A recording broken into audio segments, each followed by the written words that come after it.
What's going on, everybody?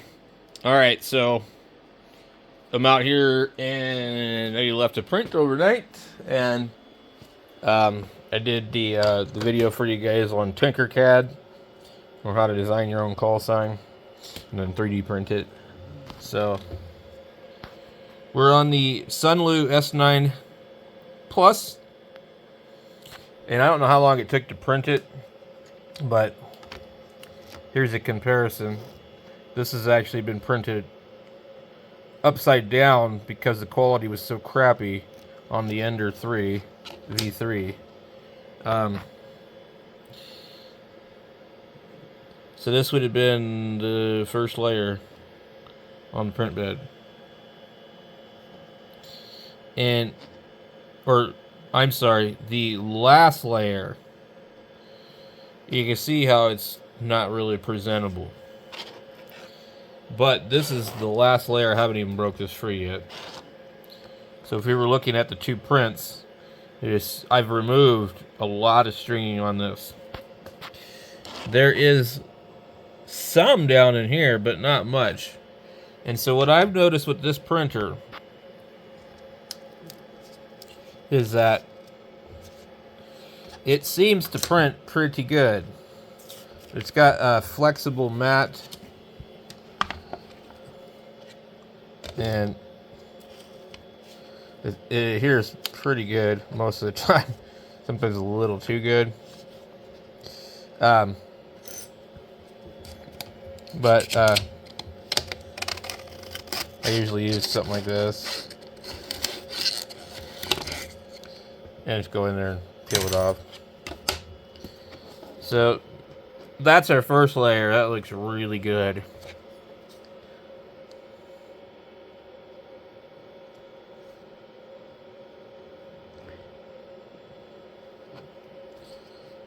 There's like very, very, very minimal stringing. I'll turn the flash on so we can see here the quality a little bit better. There's a little bit of elephant footing right here. I can see it for sure. This has been somewhat of an issue with this printer, doing that. You definitely see it. We're not elephant footing, but sorry, shrinking. But I'm in a shop outside, and there's a heater over here, a diesel heater, and you know it's winter time, so you have this hot print bed printing, and you know it's gonna happen. This one here is printed inside the house.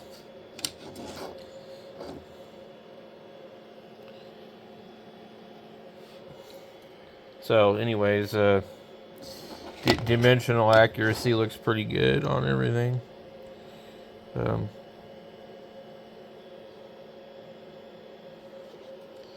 What I noticed is certain printers don't print accurate. You know, like they're just off a little bit. So when you print parts that are supposed to fit together, they don't fit together. But anyway, this printer is really, really, really good for the price. I mean, where else are you gonna get a 310 by 310 printer for $189 on Amazon? I've been using it for a couple of weeks now, and I was originally going to get rid of the Bowden tube. It's working great. Why would I bother with it? The one thing about this one I don't know anything about is the firmware, and like I would love to run Clipper on it, or something. Try to get that off there. It really does stick on here good, and I try not to clean this with a razor. The print surface says that it's PEI. I don't know. In one of their ads, I don't think it is, but it's probably polycarbonate.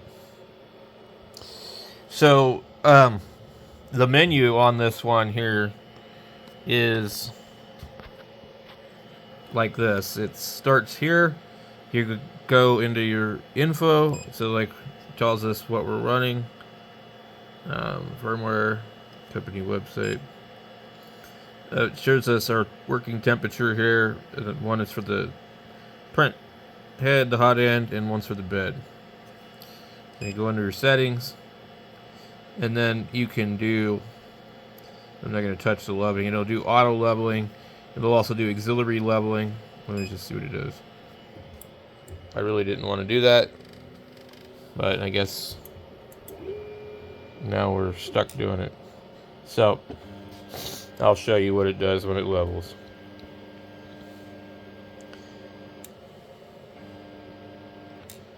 And the bed on this one is not bad, like compared to like some of the other printers, the Enders. That V3 SE was absolutely horrible. Okay, so right now, if we get it to focus, it shows me what my bed is, and it's just from previous time. So we have negative 137, we have positive 340. That's our deviation. We have 340, 290, 290, 345. It appears to be up in the corners. Negative 047, negative 137. So our largest number is 0.345, and our lowest number is probably the negative 227. But otherwise they're all like fairly close. So if you want to, you can go into the auxiliary leveling. You can measure the platform.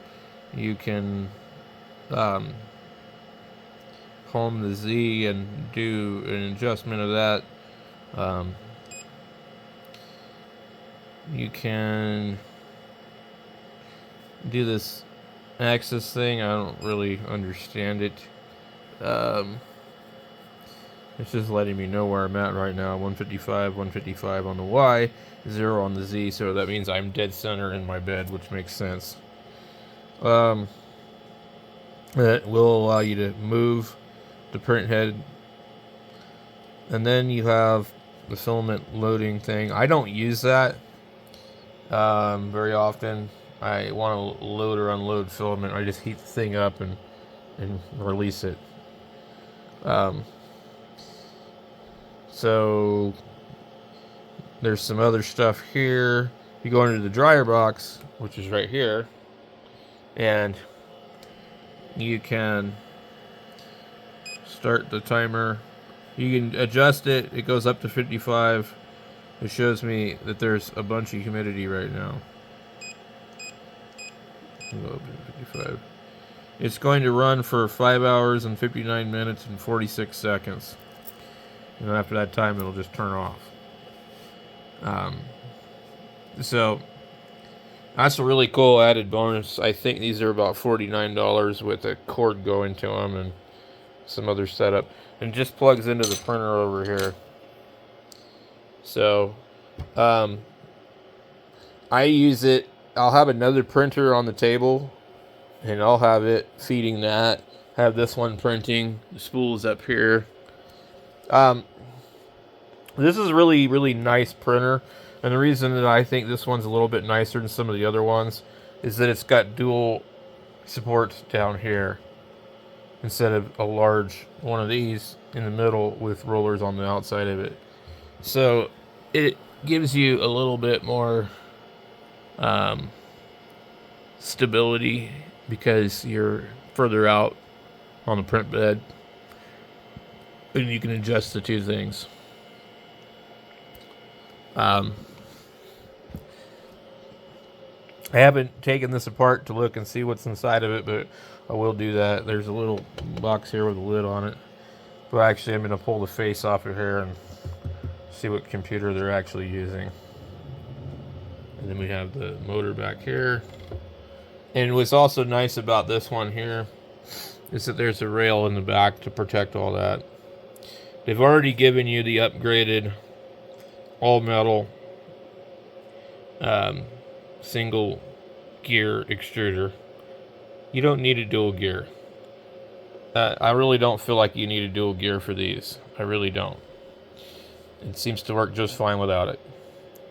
And you don't have a way to calibrate your E-steps anyways, so if you go ahead and do that, or you go and you have this bracket here that's available to download. This goes, you remove these washers, and then this goes in here, and then that goes, motor goes on the back, and then your extruder actually would be right here. So it goes like that. It drops down through that tube. And so you could do a direct drive short Bowden tube extruder. But with the computer that's in this, there's no reason to do that. And the printer works, so I can't see any reason to do that. But like I was saying though, the print quality is just really good. So the shrinkage, I'm using petg. So if you use petg and you get results like this, you use PLA and it's going to be amazing. I'm printing it like 245, which is probably a little high for this stuff. The Elegoo Rapid PetG. I'm printing at 245 with 65 degrees or 70 degrees Celsius on the print bed.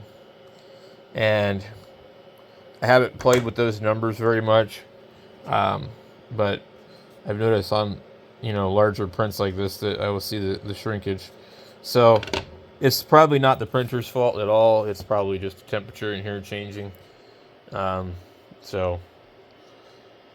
the part I was going to show you was these two rails back here. And if we go over here and we look at a different type of printer that's only got one rail in the middle, more like a Creality, you see how your wheels are more in the center. So any kind of little thing is going to make it go much worse one way or the other. So I like some things about this type of design a little bit better. Like I prefer how this one has the computer set back out of the way to reduce the length of the printer in the front. And then if you look at this one here, there is no back rail back there, and you have the motor hanging out there. And you also have this cable that wants to do its thing. So this printer doesn't have, it's not squared off in the back, it's just got a rail right here. So the Sunlu having two of these, and one here, and one there, and the front on there kind of makes it a little bit more stable. So I just don't see how you can possibly go wrong with this thing for $189. I mean, I'm having nothing but problems with the Ender 3 V3 SE, and it's inside the house in a controlled environment, and it's printing worse. So, yeah, I don't know. Let me see if this one has any shrinkage. It doesn't, that I can see, but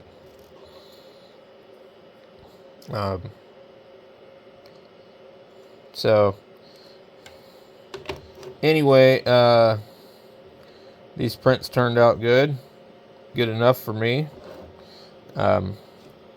But like I was saying before, if you want to make it look really nice, put the print reverse down. Otherwise you're going to, be looking at the finished product of how it prints it, which is fine on this one, but I think that looks better. So we'll catch you guys later in the next video.